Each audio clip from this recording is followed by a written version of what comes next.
Makanya persis kayak orang-orang munafik. Orang munafik kan sama. Orang munafik itu kalau mereka berhadapan dengan orang mukmin itu kan juga sama, menyesakkan dada. Perkataan mereka tajam. Jadi kalau kita mendengar ada nabi yang dituduh melakukan sihir, maka sesungguhnya itu merupakan kebiasaan Yahudi, dan siapa yang menganut itu? Yang menganut itu adalah orang-orang munafik. Makanya kalau ada orang ketika meniru kebiasaan Yahudi, ketika mereka selalu memusuhi kebenaran dan memberikan penisbatan-penisbatan yang menyakitkan kepada orang yang berjalan di atas kebenaran, maka pastikan bahwasanya itu orang memiliki perilaku kemunafikan. Allah lalu kemudian menyampaikan ketika menggambarkan sifatnya orang munafik, ketika orang munafik itu selalu menyesakkan dada dan perkataan mereka itu tajam kepada orang yang berjalan di atas kebenaran. Kita buka surat Al-Ahzab 19. Al-Ahzab 19. Mereka kikir terhadapmu. Artinya mereka ini kita bicara tentang siapa? Munafik.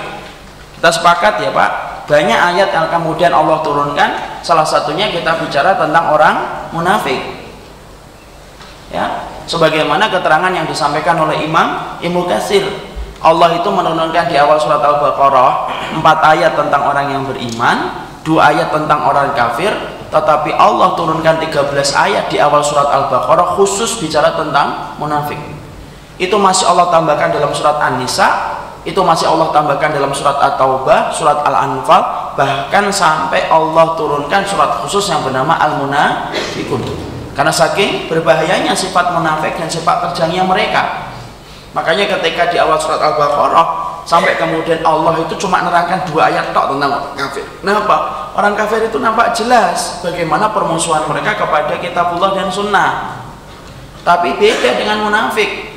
Makanya Allah sampai turunkan 13 ayat. Kenapa Allah turunkan sebanyak itu ketika menerangkan tentang sifat orang munafik? Karena orang munafik itu orang yang paling pandai menyembunyikan kebusukan hati mereka ketika mereka secara zahirnya sebagaimana muslim pada umumnya.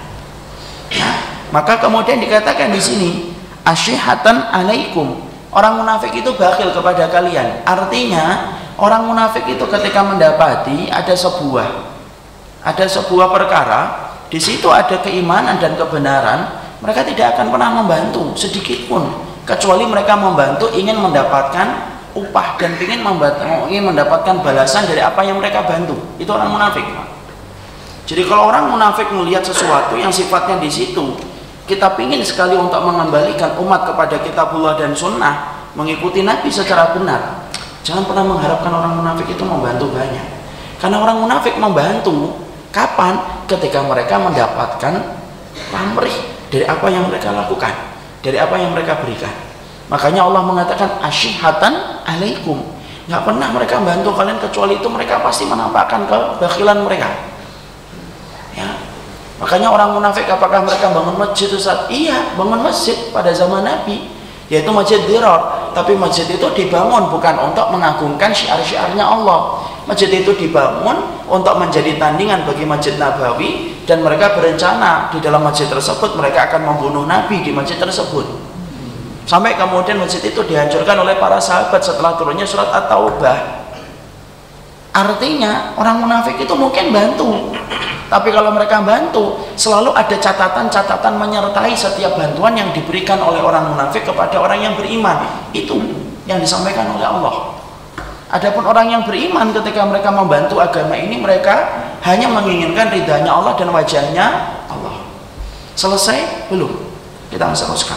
Mereka kikir terhadapmu apabila datang ketakutan atau bahaya. Kamu lihat mereka itu memandang kepadamu dengan mata yang terbalik-balik seperti orang yang pingsan karena akan mati. Nah, orang munafik Pak, kita harus paham.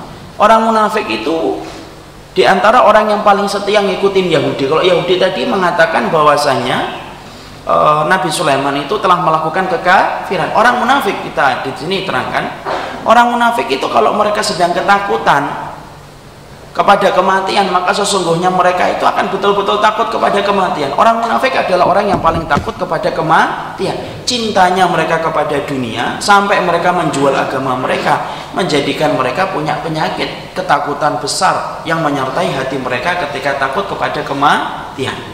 Makanya orang munafik kalau sudah takut, Masya Allah, mereka akan memperlihatkan bagaimana mereka itu betul-betul seorang muslim. Makanya mereka akan mempergunakan senjata mereka, yaitu adalah bersumpah. Ittakhadhu aymanahum junnatan fasaddu an sabilillah. Kamu akan melihat orang munafik itu selalu memakai sumpah, tapi sumpah yang mereka pakai untuk menentang dan untuk menghalangi manusia dari jalan Allah yang lurus. Makanya kalau kita lihat orang munafik, kalau aman sama tidak aman itu beda, Pak.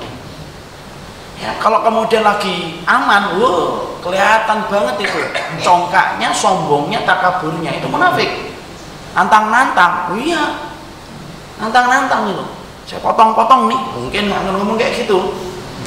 Ya, saya tidak komentarin ya. Mungkin loh, ini kan Allah yang menyampaikan. Nanti kita sampai di sini. Tapi kalau sudah ketakutan, masya Allah, apa yang mereka lakukan? Akan mereka ganti baju-baju mereka itu.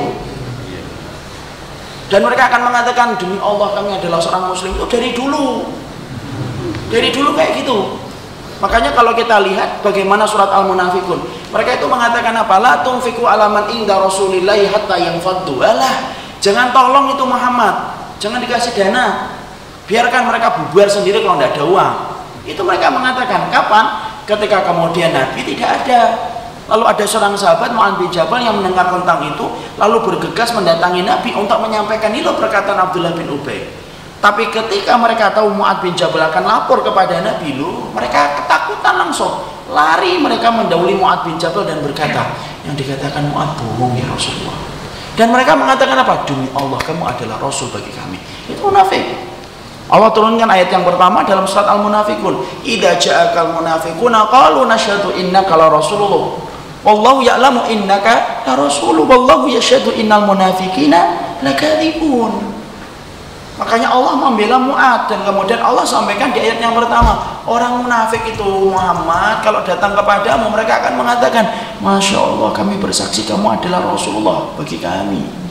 Allah jawab, Wallahu ya'lamu innaka la rasulullah. Allah tahu bahwasanya kamu itu adalah Rasulnya, tetapi Allah menyaksikan orang munafik itu berbohong. Itu munafik pada zaman Nabi. Maka kemudian disampaikan pula, kalau kemudian mereka ketakutan, Masya Allah, mereka kemudian berputar-putar itu matanya ketika mereka begitu khawatir terhadap kematian. Itu munafik kalau mereka sedang takut. Jadi orang munafik punya rasa takut? Punya. Kapan? Ya ketika orang mukmin itu betul-betul tidak mudah untuk kemudian dipecah-pecah oleh mereka dan tidak mudah ditipu oleh mereka. Sebagaimana lanjutnya? Teruskan.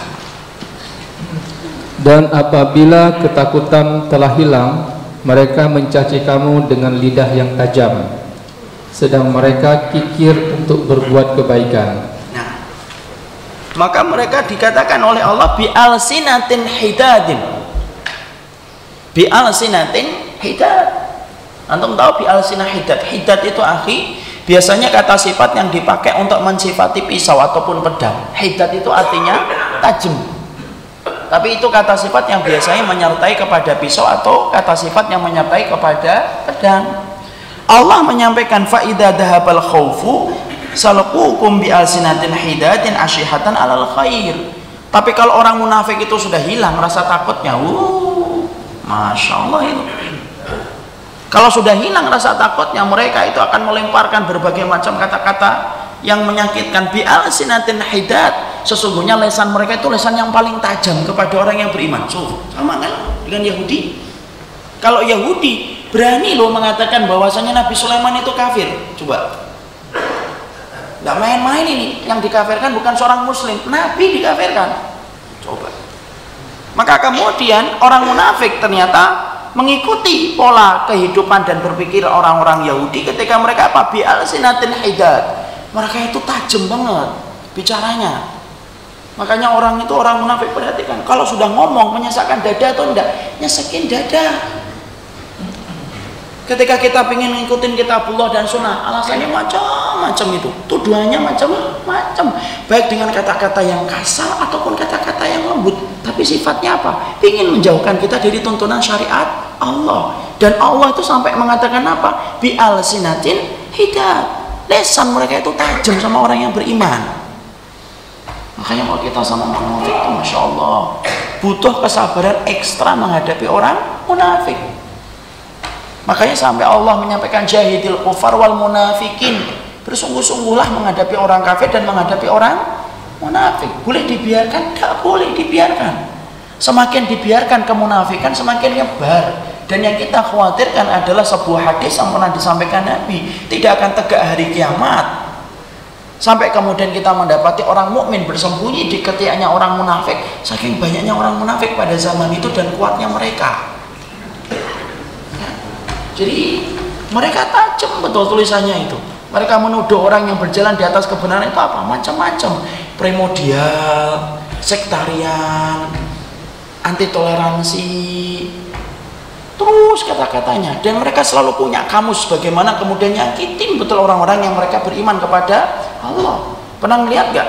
Ada salah satu orang liberal itu ngambil fotonya seorang akhwat bercadar hitam, kemudian ditaruh, kemudian didekatkan dengan kemudian tong sampah plastik hitam, kemudian disandingkan apa bedanya tong sampah dengan yang di sampingnya. Coba. Padahal dia mengomentari tentang sebuah pakaian yang telah dijelaskan dalam kitabullah dan sunnah. Itu masih mending. Coba lihat perkataan mereka sama Rasul. Kalau kemudian orang Yahudi mengatakan bahwasanya Nabi Sulaiman itu kafir, loh sama. Orang munafik hari ini pun kurang lebihnya sama. Mereka mengatakan apa? Muhammad itu hanyalah tokoh lintas sejarah, sebagaimana Bunda Teresia, sebagaimana Mahatma Gandhi, yang mana kemudian ada kebaikan, energi kebaikan diambil kalau ada energi yang tidak sesuai dengan zaman kita, energi-energi yang tidak bermanfaat ditinggalkan. Coba, lebih parah kan? Lebih parah itu. Jadi penisbatan itu berulang lagi sama, menisbatkan kejahilian dan menisbatkan kebatilan kepada setiap orang yang berjalan di atas kebenaran. Jadi kalau kita dapati ada orang yang komentar ketika kita ingin untuk mengamalkan kitabullah dan sunnah, pastikan orang yang komentar, kalau komentarnya menyakitkan, yang pertama dia jahil, nggak ngerti dia, makanya komentarnya komentar yang jauh dari ilmu. Atau yang kedua, di dalam hatinya ada penyakit kemunafikan. Jadi kalau kita menyampaikan, ingat kan kita kemarin sudah membahas indikator seseorang itu keluar dari jahiliyah itu kapan? Ketika dia sudah mulai bertanya, ini sesuai syariat atau tidak, itu mulai keluar dari indikator jahiliyah. Ketika kemudian ini dilakukan, orang-orang ada yang komentar. Nah, komentar ketika ada orang yang ingin meninggalkan kejahilian dengan bertanya ini sesuai syariat atau tidak, kadang-kadang komentar itu menyakitkan kepada orang yang ingin hidupnya sesuai dengan syariat.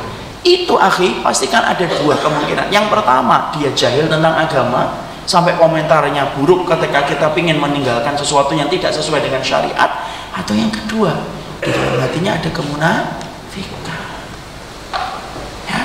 Jadi akhirnya dikatakan oleh Allah bi alsinatin hidatin asyihatan alal khair. Udah tajam banget, lidahnya tajam banget.